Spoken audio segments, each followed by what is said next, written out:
frisk eller? Kom nu, mand!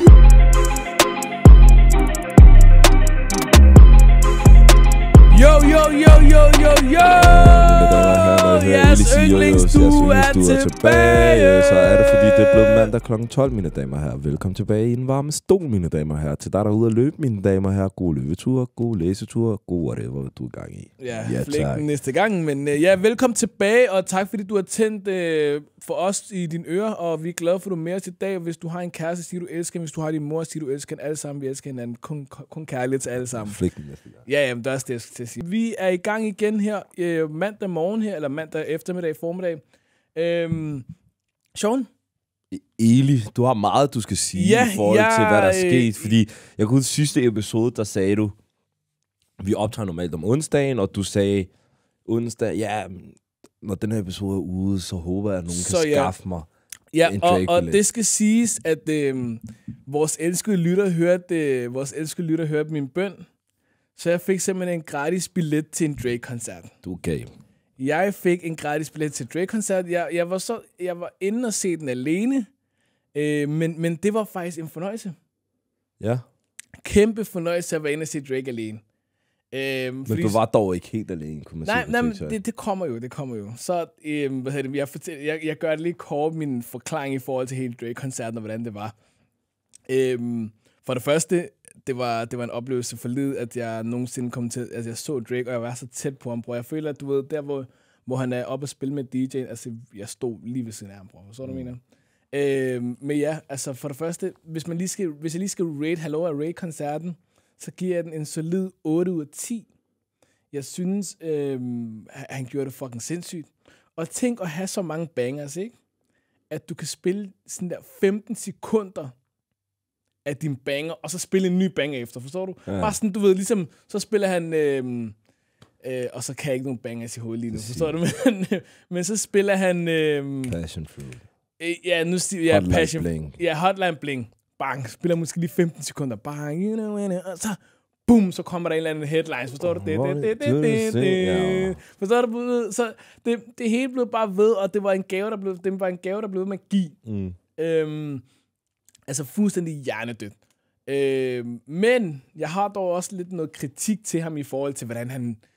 Fordi jeg føler, han skal lade med at snakke så meget, bror. Men jeg elsker, at du siger det, som om at han kommer nogensinde til at høre det. Ja, men det gør han, bror. Ja, det gør han, fordi jeg mødte ham efter på Dangle, så sagde han til mig, bror, what's your podcast name? Og så sagde han. Men nej. Så i hvert fald, nu kommer man ikke til at høre det, men altså, noget kritik for koncerten er bare, at han snakker alt for meget, bror.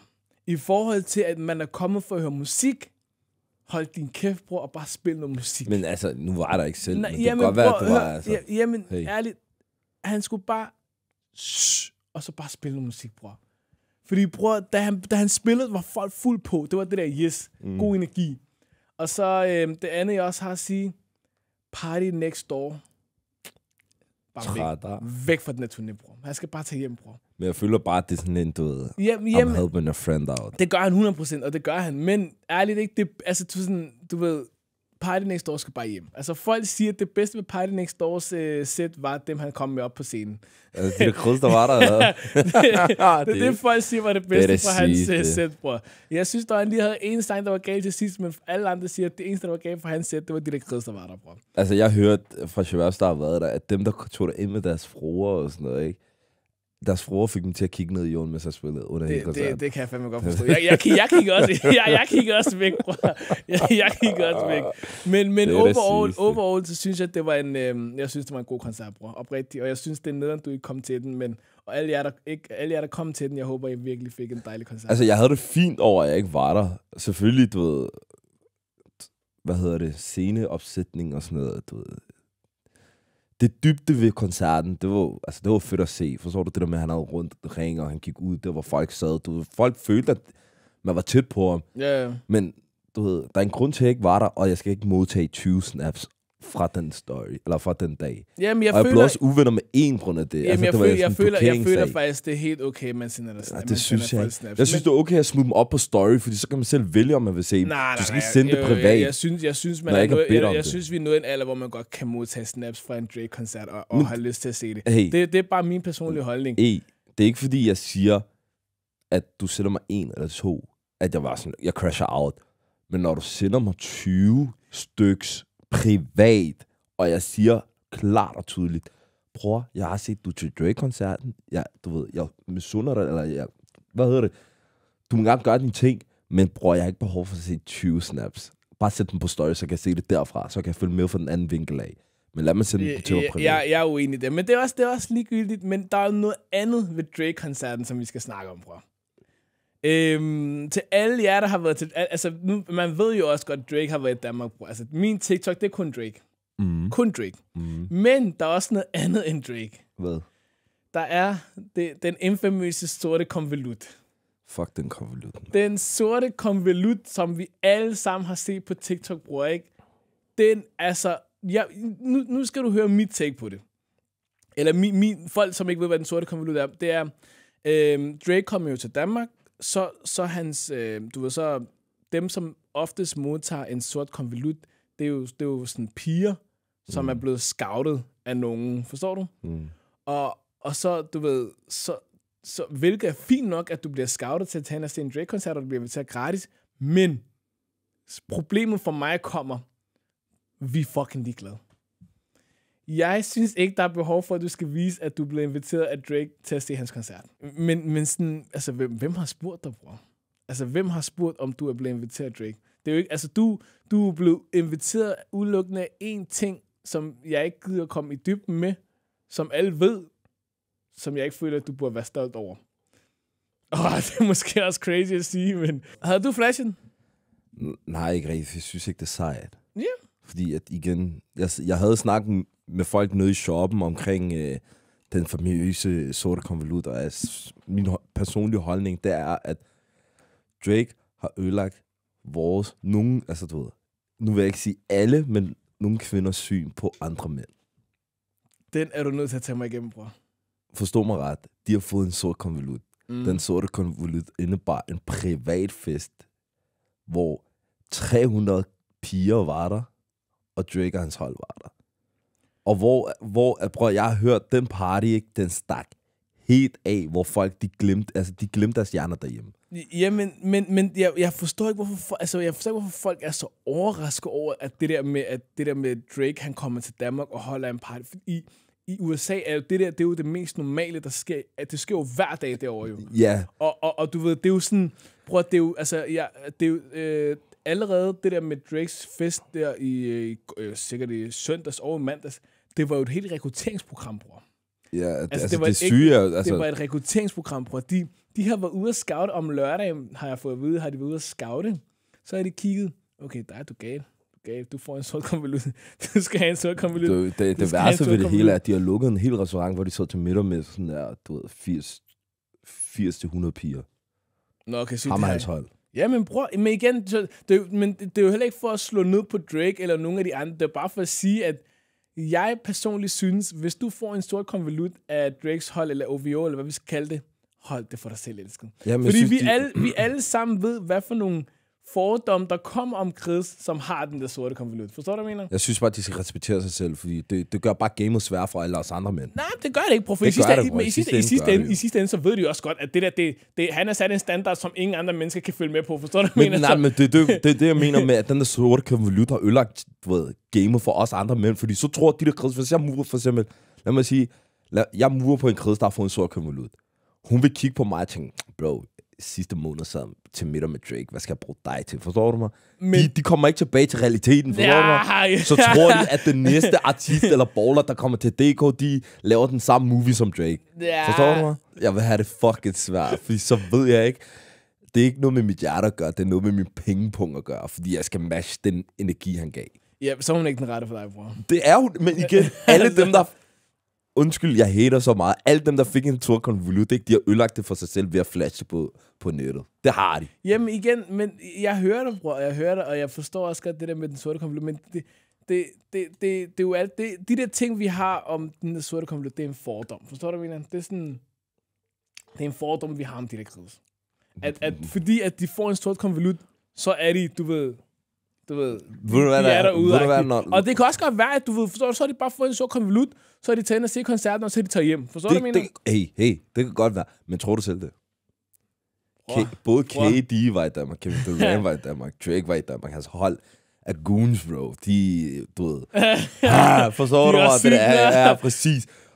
Og jeg har det sådan der, du ved... Angående de der fordomme med, at du ved, de piger, der får de konvolutter, de gør de der ting hver gang. Hvis du er en af dem, der har fået en konvolut, og har lagt det på TikTok, så føler jeg, at min fordom er rigtig omkring dig. Så du føler, når du flasher din sorte konvolut, så er der noget om snakken? Så er der noget om snakken. Så er du en, du ved, ja, okay. starfucker, som vi kalder dem. Ikke? Okay. Jamen, hey, du har sagt dit, brød. Ærligt, du har sagt dit. Ja. Men nok om Drake og hans sorte konvolutter og alle mulige viden, men faktisk, vi kan jo lige drage lidt konklusioner videre, men fordi i dag skal vi faktisk snakke om det, der hedder fordom. Fordom er noget, som du ved, vi mennesker og alle sammen ligesom går og har om alle mulige andre mennesker, som vi ikke kender. Og du ved, fordom er noget, man ligesom... Det er en tanke, eller noget, man sidder og har en vision om et andet menneske, ligesom hvis jeg har et fordom om dig, Sean, at du er fucking irriterende, uden jeg rigtig har mødt dig før, forstår du? Så det er sådan en decideret fordom. Har du sådan nogle fordom i forhold til sådan noget? Er der nogen, der har haft en fucked up fordom om dig, eller har du sådan der nogle fordom, som du ved? Altså selvfølgelig, alle har den der fordom om mig, at du ved, for eksempel når det kommer til hundkøn, så tror de, at jeg snakker med alle, fordi jeg er så udadvendt, som jeg er. Det er en fordom, jeg har oplevet ret tit. Nå, men du snakker med alle, fordi du er sådan grineren i en, bla bla bla. Sådan, okay, jeg er nået en alder, hvor jeg er sådan, hvad vil du have, jeg skal gøre for det? Ærligt. Jamen, altså, hvad mener du? Altså, du snakker med alle? Altså, i den forstand af, at du ved, hvis jeg for eksempel, lad os sige, at vi sidder 5 drenge, 5 piger, og jeg får, du ved, alle til at grine. Men de lægger jo så primært mærke til, at jeg får alle the ladies til at grine. Så vil de tænke, okay, du flytter med alle. Du er en type of fuckboy, fordi at du kan få dem alle sammen til at grine. Du er bare blevet Kevin Hart. Forstår du? Syg fordom. Ja, men det er sådan, det har været siden barns jo. Men jeg tror, det er så ikke, men kan en fordom godt være positiv? Ja, nogle gange er det. Ja? Ja, uden at sige noget forkert, så tror jeg også, det kan være positivt for fordomme og folk. Jeg føler personligt ikke, at du kan have en fordom om en person, du kender. Fordi så føler jeg, at du vil bare have... Altså, så går du bare hen og siger din fordom til ham. Forstår du, hvad jeg mener? Ligesom hvis jeg har en fordom om, at... det ved jeg ikke, at du ikke går i bad.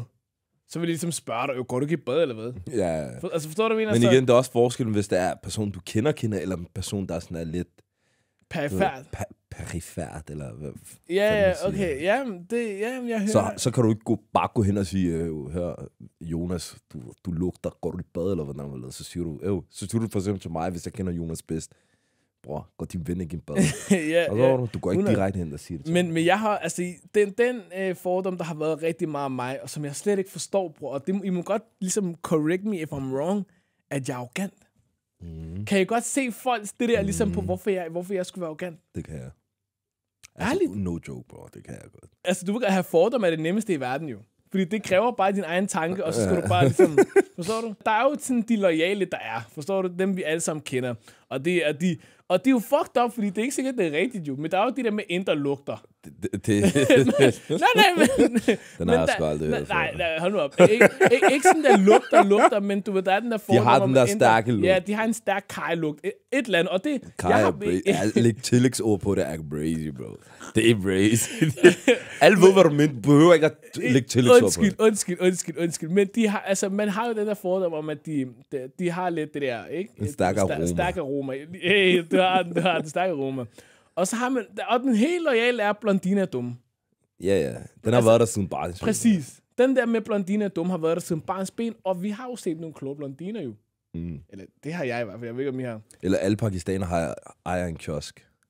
Det er jo bare racistisk. Nej, det er jo rigtigt, jo. Det er jo racistisk. Eller det er ikke rigtigt i den forstand, men der har været fordom om, du ved...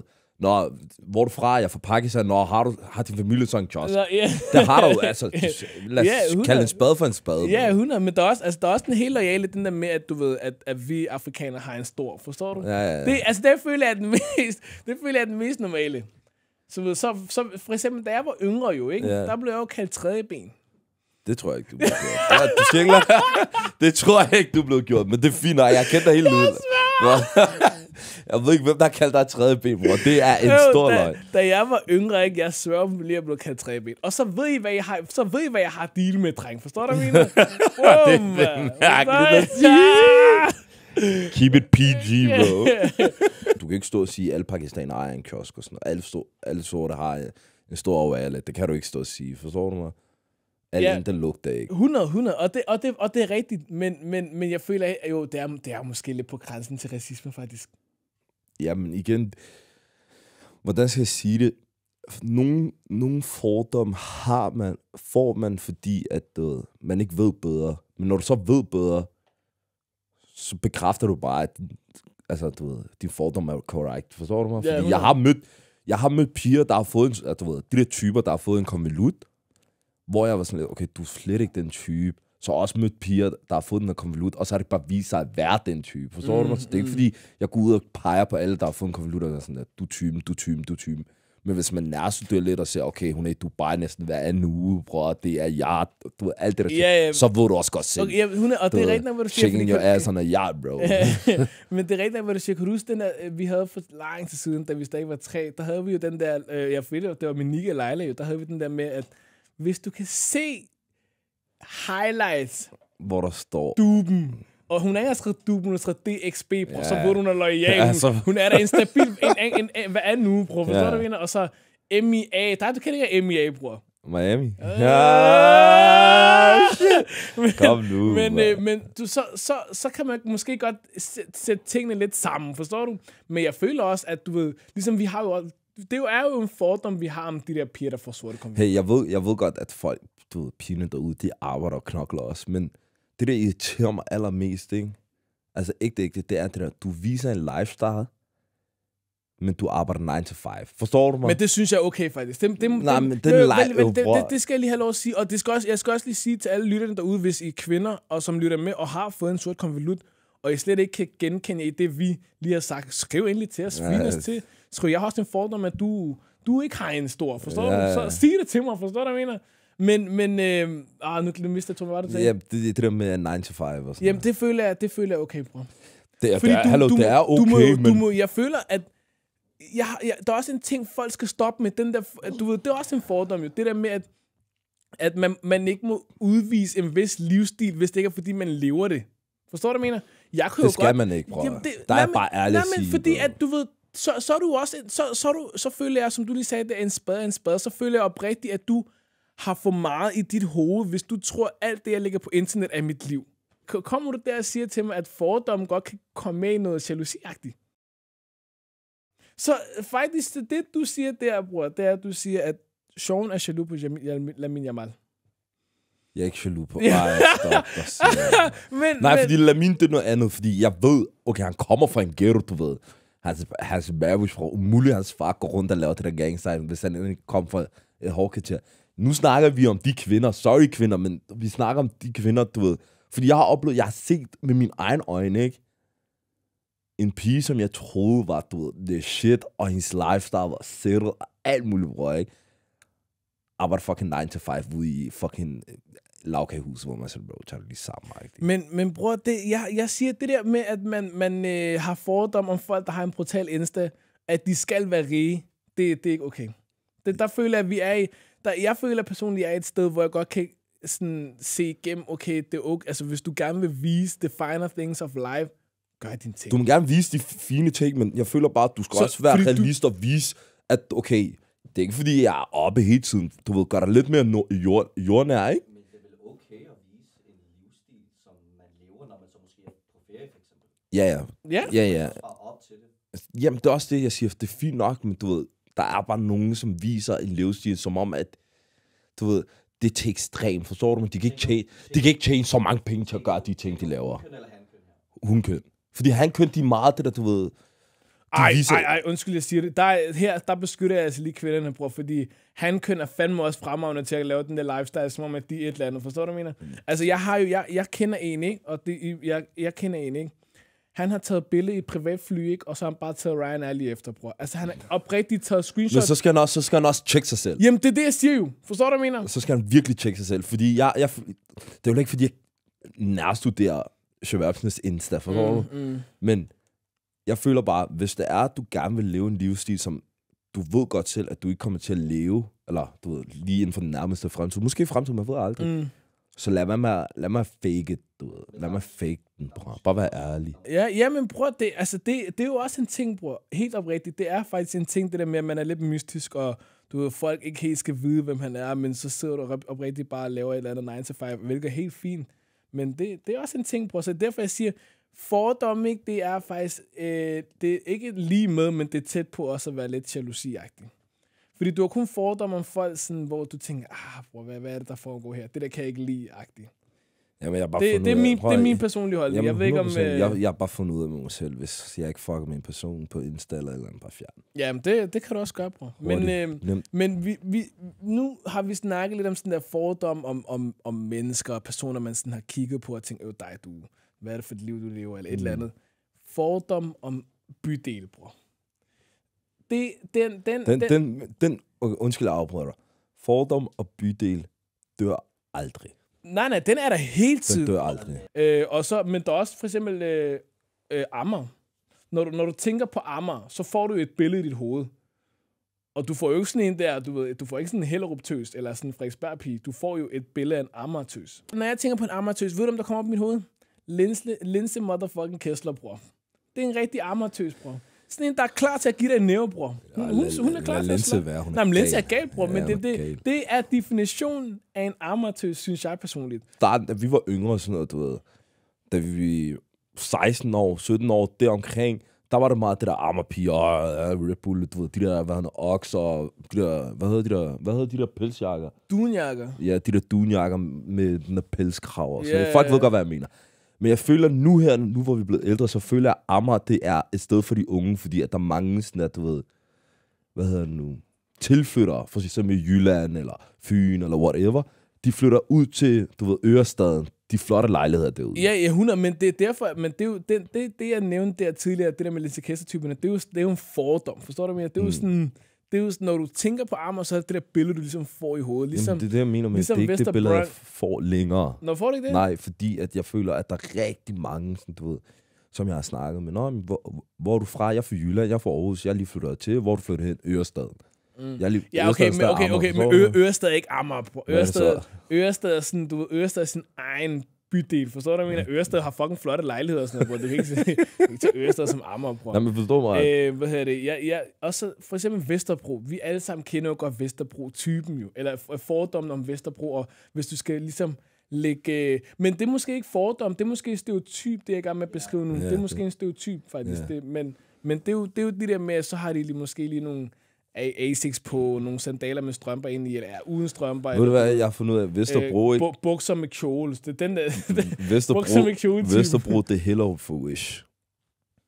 Det er crazy. Det er Frederiksberg, bror. Det er Frederiksberg. Ja, det er Frederiksberg Hello for Wish. Har I prøvet egentlig at skabe sådan en fordom, eller prøver du at skabe en fordom om dig selv, sådan der, hvor du sådan her vil jeg gerne have, for at jeg skal se mig, ikke? Ja. Hvad tror du?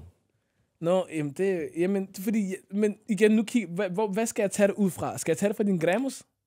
Nej, fordi min Gramos er ikke mig. Jamen, jeg kender det jo, så jeg bliver nødt til at tage det ud fra et eller andet. Okay, så tag det ud fra et eller andet. Hvad vil du tage det ud fra? Jamen, det er derfor, jeg spørger dig. Tag det ud fra min Gramos, så. Hvis jeg får dig ud fra din Gramos, og vi ses, bror. Jeg tror ikke, at vi ikke var chivers, bror. Hvad skal der ske, man? Så sig, hvad der er tænkt. Nej, jeg tror, at for Gramos, så har jeg måske bare tænkt, du var sådan bedøvende-agtig. Du går ikke så meget op i, ligesom, at tingene sådan skal være lidt clean-agtigt. Forstår du, hvad jeg mener? Jamen, er det fucked up sagt? Nej, det er det ikke, fordi igen, som jeg også sagde, vi snakkede tidligere, der er nogen som dig, som koordinerer, du ved, planlægger hvilken dag på ugen, og det er ikke fordi, okay, forestil dig, for et år siden gjorde du det også, og der var vi ikke noget med influence eller noget som helst at gøre. Du har ikke nogen, du ved, brand deals, som du lægger op. Forstår du mig? Du gør det for din egen ren vilje. Ja. Og du planlægger sådan noget, mand, der skal lige lægge... Nej, det er ikke fordi... Nej, kan du se, nu laver du en scene. Nu laver du sådan, at jeg planlægger alt muligt, og sådan tænker rigtig meget over det. Hvor du mange gange, du spørger mig om ugen, ser den er dom gal ud. Men er det okay? Det er okay, hvis man går op i det. Jeg prøver at skabe om mig selv, at jeg prøver, fordi det er jo en ny ting, jeg prøver. Jeg prøver faktisk, og så kigger folk på mig, og du siger, vi slager du. Men at gå op i min stil, og ligesom udvise, at jeg faktisk er en stilet her. Det er du også, men du skal bare hvile i det selv. Jeg er ude. Du skal bare hvile i dig selv, bro. Du er en stille her. Jeg har da sådan der... Men okay, det du siger, det er, okay, hvis man prøver at udvise et form for billede, som måske ikke hele tiden er det perfekte billede, altså hvis man hele tiden prøver at udvise det perfekte billede, og alle godt ved, at du ikke er perfekt hele tiden, er det så ikke at hvile i sig selv? Prøver man at udvise sig for noget, man ikke er? Ja. Du udviser ikke sådan, du ved, okay, mit liv er ikke perfekt, termet, når du tænker over hver eneste mindste detalje. Så skal jeg måske begynde at være mere bedøvende på Insta. Ja. Altså, men der er ikke nogen, der siger, at det du gør er forkert. Eller hvis der er nogen, der gør det på den måde, som du gør, det er ikke forkert. Jeg siger bare, at du kan ikke sige A, og så gøre B. Forstår du mig? Du kan ikke stå og sige, ja, men jeg er lidt ligeglad, bla bla bla, men en time efter sidder du og tænker, okay, kan jeg godt lægge det op nu? Er der folk på Instagram? Fordi så tænker du meget over, hvad du gør. Så prøver du også at skabe et fordom eller et billede. Folk skal se et billede af dig som den perfekte. Selvom du godt ved, at du ikke er perfekt. Jo. Ja, altså jeg hører, og sygt, når vi bare sådan, vi skulle snakke om bydel, og så endte vi med at snakke om det. Men ja, det er rigtigt, og jeg føler også bare, altså sådan oprigtigt, så skal man bare, og nu jeg prøver altid at være politisk, og prøver altid at være den søde i podden, men man skal oprigtigt bare gøre, hvad man har lyst til, og hvad man føler, der er rigtigt for en selv. Ja. Noget, som jeg, og nu handler det også sådan om fordomme og sådan noget, ikke? Er Gen Z den galeste generation af dem alle sammen? Fordi, har I lagt mærke til, at jeg føler, at alle andre generationer er efter os. Jeg føler, alle det der med, Gen Z, du er bare doven, du er hele tiden på telefonen, du er hele tiden det, du har ikke noget arbejde, du gider ikke gøre sådan noget her, du tror, du kan... Altså, er det bare mig, eller er I med mig? Altså, forstår du, hvad jeg mener? Det der med, at du ved, ligesom... Så kunne de moms til dig, du er vildt doven, du laver ikke, du ligger bare, men du ved, rent faktisk har du måske været på arbejde, men så er du lige kommet hjem og lagt dig i seng eller et eller andet. Ja, men jeg forstår ikke. Tror du, at ærligt sådan noget millennials og de andre generationer, der er, tror de er lidt jaloux på os? Jeg ved det ikke. Jeg tror, det er sådan en generationsskifte, fordi hvis vi går 20 år tilbage, 25 år tilbage, så tror jeg også, at deres generation før dem synes også, at de var dårlige. Forstår du? Men tror du så, at vi også på et tidspunkt kommer til at synes, den generation efter os? Ja, det tror jeg. Tror du det? Ja, det tror jeg bestemt. Det tror jeg ikke. Det kan jeg personligt ikke selv. Jo, fordi vi begynder allerede nu jo med de der iPad Kids. Hvor vi sådan lidt, bro, hvad mener I? Dengang vi var yngre, der gik vi ud, banke på, dit og dat. Forstår du mig? Så vi tænker også, at de dårne. Ved at, du ved, når de er hjemme, så sidder de på deres iPad, i stedet for, at du ved, være ude og få frisk luft. Du har fat i noget. Så jeg tror, det er sådan noget med generationer, der bare, jo flere generationer der er, jo mere kommer vi til at hate på den over også. 100%.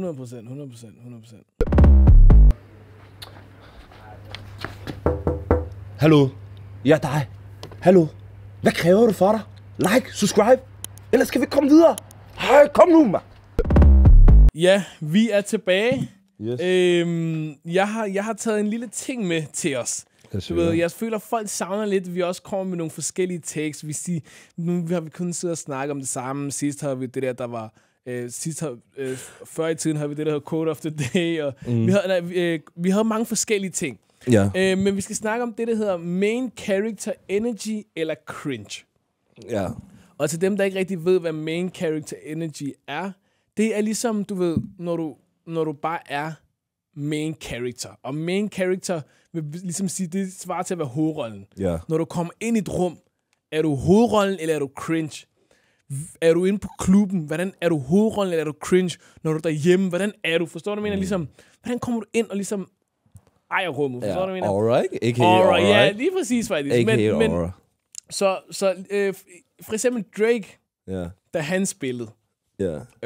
Det var ikke bare main character energy, det var I own the world energy type beat. Forstår du, det var det, jeg ejer verden, og I er ligesom mine kompagnoner. Men det er også derfor, du undrer mig, at du siger, at hans koncert, han skulle bare lade mig snakke, fordi jeg følte, at de ting, jeg så, hvad han sagde, for eksempel, okay, I will take this back to old school, og så spiller han Love Me med 100, Lil Wayne og Future. 100. Og det er ikke fordi, jeg siger, at han ikke måtte snakke, men det er fordi, til sidst ikke, han kom med en motivational speak, og til alle dem, der var der, så ved I, hvilken jeg snakker om.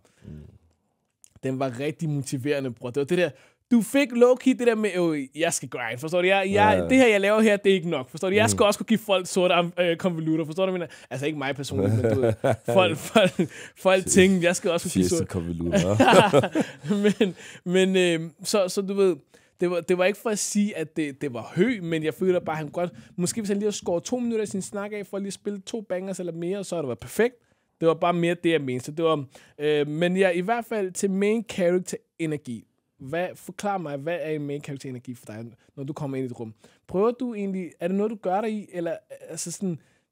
Skal man tænke over at være main character, eller kommer det naturligt? Jeg føler, tænker du over det, så bliver det flop. Det skal bare komme naturligt. Ja? Det skal ikke bare komme naturligt. Går du ind i et rum, hilser på folk, og folk sådan, at det er ham. Så bliver du gasset. Så er det det, er. Okay, forstår du? Jeg hører det.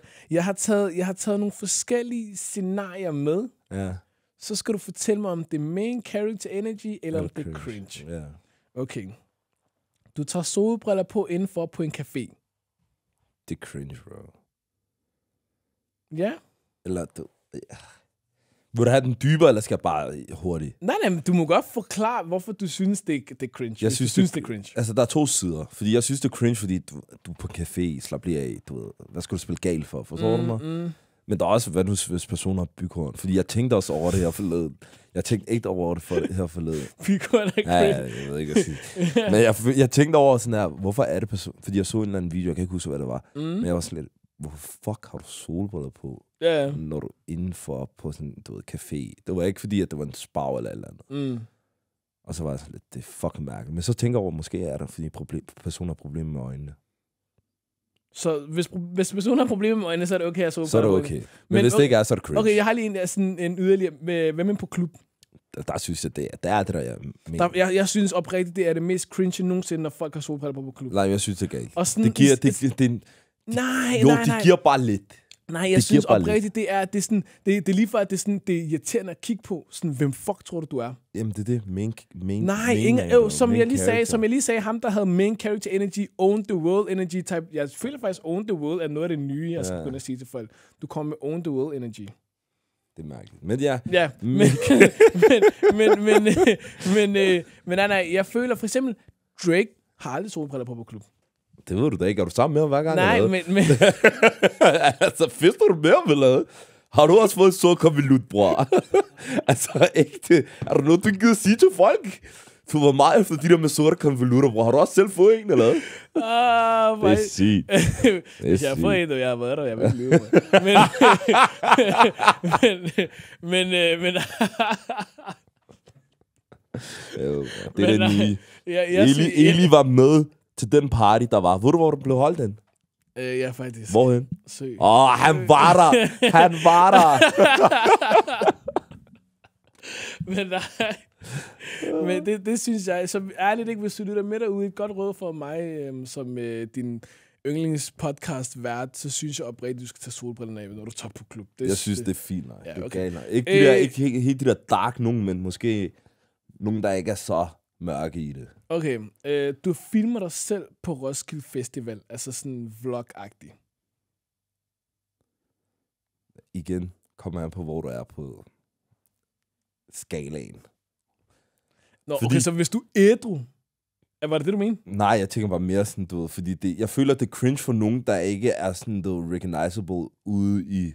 Oj, der synes jeg oprigtigt... Fordi det er, vær ærlig, jeg synes også selv, de der... Jeg er også ude. Altså, jeg ved ikke, hvad der røg der, men jeg er også ude. Men jeg synes i hvert fald, jeg synes selv, det var cringe, da jeg skulle lave de der små TikTok-clips, hvor jeg gik rundt og filmede mig selv. Jeg føler, jeg er cringe. Jeg føler oprigtigt, jeg har main character energy. Men det må man ikke sige. Man må ikke sige det, men jeg føler oprigtigt, jeg har main character energy. Ja, det mærker jeg. Fordi jeg kan... når jeg træder ind i et rum, så ved folk, jeg er der. Uden jeg behøver at gøre noget. Yeah. Main character energy! Snak dig selv op her. Tredje ben energi, bror. Kender folk til den BDE, bror? Hey! Så bliver jeg dig. Kender folk til BDE, bror? Men nogle gange, når vi siger main character energy, så kan det godt lyde som om, at det er en dårlig ting. Det er jo faktisk... Det er faktisk en god ting. Ja, men en jeg synes, og det... men det er måske også, fordi vi venner og sådan noget, ikke? Men jeg synes faktisk, Lamin har main character energy. Og det føler jeg, fordi... Men jeg ser dig. Jamen, jeg hører dig. Det har han prøvet, tro mig. Men i forskellige situationer. Hvad mener du? Forstår du mig? Fordi jeg føler for eksempel, at Olli Casey, han er main character energy, når han går ind i for eksempel et rum. For eksempel, vi sidder bare her, og han kommer ind, så ikke fordi, at vi laver det der... Nej, hør, ikke fordi vi laver det der... Tag den ud! Men for jeg klipper dig. Men i hvert fald, jeg føler, at han er main character energy, når han kommer ind i sådan der forsamlinger, fordi folk er sådan lidt, okay, stilet, stylish og sådan. Men når Lams for eksempel kommer op på en scene til en feature, så forstår jeg godt, at han er main fucking character, bro. Jeg har aldrig set så mange skrige, som om, at fucking Kong Frederik stod... Hvis Kong Frederik gik op på scenen, ville ikke engang skrige så meget, hvis Lamin kom op på scenen. Sådan er det bare. Føler du egentlig, at jeg har main character energy? Nej, ikke rigtigt. Oliver? Altså, jeg ved det ikke. Ja, det har du. Tak. Har du til dels. Til dels. Synes du, jeg har... Til dels også.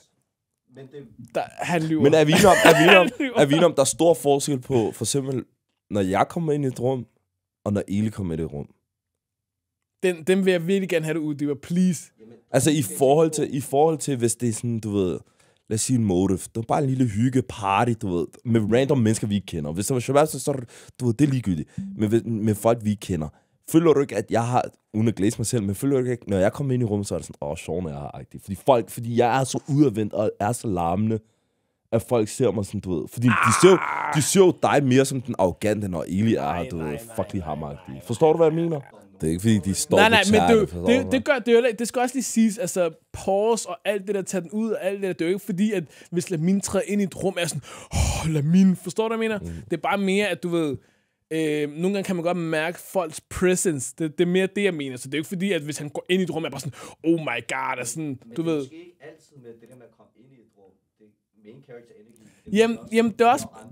Jamen, det er også det. Jamen, jeg føler, at han er... Nu skal jeg ikke sidde og snakke om mig og min vens venskab, men han er også... Hop af, bro. Okay, nu, det klør lige pludselig herovre. Det klør. Det klør lige pludselig herovre. Men jeg føler også, at han har udvist det i mange andre situationer, som jeg ikke vil dele med jer. Men som I bare... Ja, jeg har også... Altså, bror... Ej, lige klart det. Kom videre, lad os hoppe videre. Du synes, Lamin har main character energy, jeg synes, Casey har main character. Okay, men igen, jeg har begge to her. Du filmer dig selv på Roskilde Det Fest? synes jeg, igen, som jeg prøvede at sige, det kommer an på, hvor stort det er, jeg synes, det er cringe. Okay, så hvis du er en lille... Det du siger, hvis du er en lille creator, så må du ikke filme på Roskilde Fest. Du må gerne, det er bare cringe at se på. Okay, fair. Du må gerne, for eksempel, der Sønder streamer, det synes jeg også, du ved, det var alt det der... Du ved, du er angstprovokerende, du går rundt og streamer, men han er jo stor. Man ser det ikke som en cringe-oplevelse for ham. 100, jeg forstår. Og jeg kan godt se, hvor du vil hen, men ja, jeg forstår. Men okay. hvad? Du spiller høj musik i din bil gennem byen. Det synes jeg er fucking cringe, bro. Jeg vil sige, som Hav Kamal sagde, hvis du kører igennem den gade, hvor hoppes er med høj musik, så tjek dig selv. Yeah. Men du må godt køre ind igennem byen. Nej, bro. Jo, det må du gerne, men jeg føler... Det kommer på... Okay, det kommer på hvilken dag på ugen, og hvad tidspunkt er det ikke... Undskyld, jeg siger det, det lyder måske meget, det kommer også an på, hvilken arbejde du har. Ja, du kan ikke køre en green igennem... Faktisk ikke, hvis du er gal, ikke? Nu hvor du sagde det der med... Lad os komme tilbage til det der med at køre igennem byen. Fredag, lørdag... Torsdag, fredag, lørdag... Igennem byen, du ved, der vil... Du ved, jeg kan heller ikke nævne klubbens navn, fordi jeg har ikke noget med at gøre. Men du ved godt, hvilken gade jeg snakker om. Lad være med at gøre det. Det havde jeg. Det der høj musik, skru ned. Du er ikke gal. Lad mig vise, at du... Men det er jo blevet opsamlingsstedet, jo. Det er det, man kalder det nu, jo. Opsamlingsstedet. Det var taxaen holder. Nej. Altså, du ved, lige inden, forstår du? Lige inden, så kører du lige forbi, så kan du lige scout om der. Ligesom Drake gjorde her forleden, så scouter man lige, bror. Så fanger du dem ved hjørnet, forstår du? Nej, men jeg synes bare, det der cringe. Det er derfor, jeg synes, det er cringe. Det synes alle, bror. Det tror jeg selv, de synes. Forstår du mere? Men det er, fordi de ikke kan være derinde, så de er nødt til at gøre det derude. Forstår du? Nå, det er crazy. Det er sygt. Men ja, jeg synes, det er main character energi at kunne slutte et afsnit af på god manér og sige tusind tak for i dag. Fjeστid lytterne, jeg elsker jer, og alle kigger på mig, som jeg har spist en fisk eller et eller andet, men det var meget mærkeligt sagt, det der. Jeg har spist en fisk, hvor fisk ikke normalt. Jamen, jeg mener sådan en rå fisk, det er derfor. Laks og sushi. Ja. Men ja, det han prøver at sige, fjeστiderne derude, vi fucking elsker, og tak fordi I lytter med endnu en gang. Vi ses næste uge.